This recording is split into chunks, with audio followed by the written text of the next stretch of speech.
It all started on a quiet Saturday morning. I was barefoot in my kitchen, sipping lukewarm coffee, half awake, trying to remember if I'd left the garage door open again. Then, out of nowhere, I heard a sharp blast of a whistle. Not a casual tweet, not as was the kind of shriek you hear at a high school track meet. It pierced the calm like a siren. I stepped outside onto my deck and froze. There were people in my pool. Not just one or two. I'm talking a full-blown crowd. Floating, splashing, sunbathing. Someone had set up a DJ booth using my outdoor outlet. My lounge chairs were occupied. My grill was sizzling with sausages I definitely hadn't bought. And my dog, Charlie Sweet. Anxious Charlie was cornered by the garden shed, staring at me with a look that clearly said, "You seeing this too?" And right there, in the middle of this chaos, seated like a queen on my inflatable pizza float, wearing a plastic crown and oversized sunglasses, was Cynthia, our ever-so-charming HOA president. She raised a mimosa and yelled, "Welcome to the second annual Sunnyside Splash Bash." I blinked. I blinked hard, because I had not planned a party. I had been gone all of 1 hour to pick up dry cleaning and grab a breakfast sandwich. And in that hour, Cynthia had broken into my backyard and turned it into a poolside nightclub. She waved at me like we were besties, then turned back to the crowd like she owned the place. I stormed past a cooler someone had left on my steps, dodged a kid with a super soaker, and confronted her. "You're in my pool," I said, jaw clenched. "With strangers. And a catering truck." She just smiled. "This neighborhood is about community, Trent. Togetherness. And your pool is perfect for that. Honestly, you hardly ever use it. We thought you were out of town. I even made flyers." She pointed to a stack of glossy handouts on my patio table, bold Comic Sans that read, "Sunnyside Splash Bash. Hosted by Trent." My hands were shaking. I turned around and walked straight into the house. Behind me, someone shouted, "Beer pong, round 2. I called the police. The dispatcher listened patiently, then told me if there was no sign of forced entry and the person claimed to have permission, it was a civil matter. She asked if I had a deed on hand. I nearly short-circuited. That night, I sat at my kitchen table watching the party wind down through the glass doors. The pool was full of leaves. Someone broke one of my speakers, and the grass looked like a herd of cattle had trampled through. Cynthia waved at my security camera as she left, saying, "Thanks for the venue." That's when something inside me snapped. I wasn't just mad he was violated. She didn't just throw a party. She humiliated me on my own turf and turned my home into a joke. And that's when I remembered something I'd seen online. A prank. Thousands of bouncy balls flooding a school hallway. And the image clicked. I grabbed my laptop and started calculating. Pool dimensions. Ball volume. Delivery timelines. Cynthia wanted community spirit? I'd give her a baptism in rubber. Over the next few days, I became a man on a mission. I ordered bouncy balls from every corner of the internet. 1,000 here, 2,000 there. I used burner emails, P.O. boxes, a friend's garage. I labeled them as school event materials. I was deep in it, and I told no one. Except Jack and Lila, the chaotic twin teenagers next door. They owed me a favor after I covered for them when Cynthia tried to report them for weaponizing leaf blowers.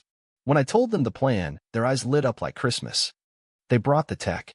Jack built a launch system using PVC pipes and an old scuba tank. Lila handled concealment deck boxes, planters, even mesh bags sunk into the deep end with bricks. Every stash point was hidden in plain sight. 3 days later, it happened again. Another flyer. Another party. This time, she called it a mindful mixer. Yoga mats, smoothies, a guy named Brad playing the pan flute. Of course, it was at my place. Of course, she didn't ask. I didn't say a word. I smiled. I watered the lawn as she inspected her venue, clipboard in hand.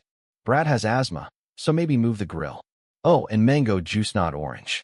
I looked at her and said flatly, "You do know this is my house, right?" She laughed. "Don't be petty, Trent. It's just one afternoon." That night, the yard became a war zone. The twins and I rehearsed.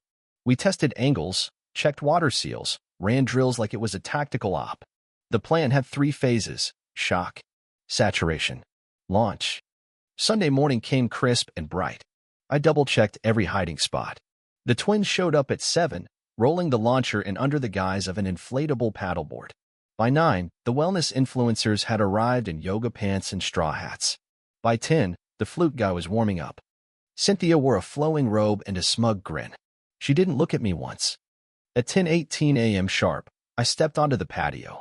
"Excuse me," I said, loud enough to be heard, but polite enough not to raise suspicion.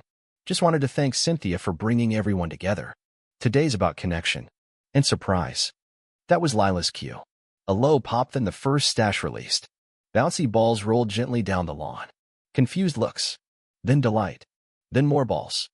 Jacket phase 2.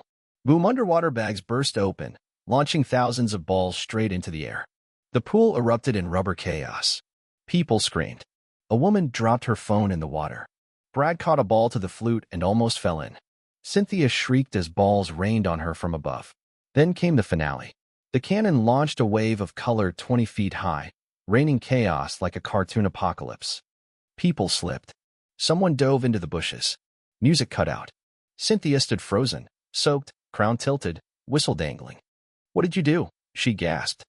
I picked up a ball and said, "You wanted a mindful mixer. I just added the bounce." The twins caught it all on camera. Slow motion. Wide angles. It was cinematic justice. The guests fled, muttering and laughing. My backyard looked like a birthday clown exploded. Cynthia tried to recover. She called an emergency HOA meeting, claimed emotional trauma, even wore a wrist brace. But half the board had already seen the video. One guy had to leave the meeting because he couldn't stop laughing. Then came the cease and desist letter from her lawyer cousin, claiming defamation and loss of social standing. My cousin Jose, an actual lawyer, laughed out loud. We countered with a damages bill, $8,000. Her lawyer stopped replying. Meanwhile, the internet exploded. The video hit 1 million views. Someone auto-tuned Cynthia's scream into a club remix. Neighbors left me baskets of bouncy balls. The HOA officially stripped Cynthia of event duties. And 1 week later, a for sale sign went up in front of her house. The final twist? A letter. No return address. It wasn't an apology, more like a weird resignation speech. She admitted maybe she'd gone too far. Maybe she needed to learn what boundaries meant. I tucked it away and didn't think much of it. The neighborhood threw a party to celebrate. This time, it was real, no mimosas, no pan flutes. Just music, laughter, and permission.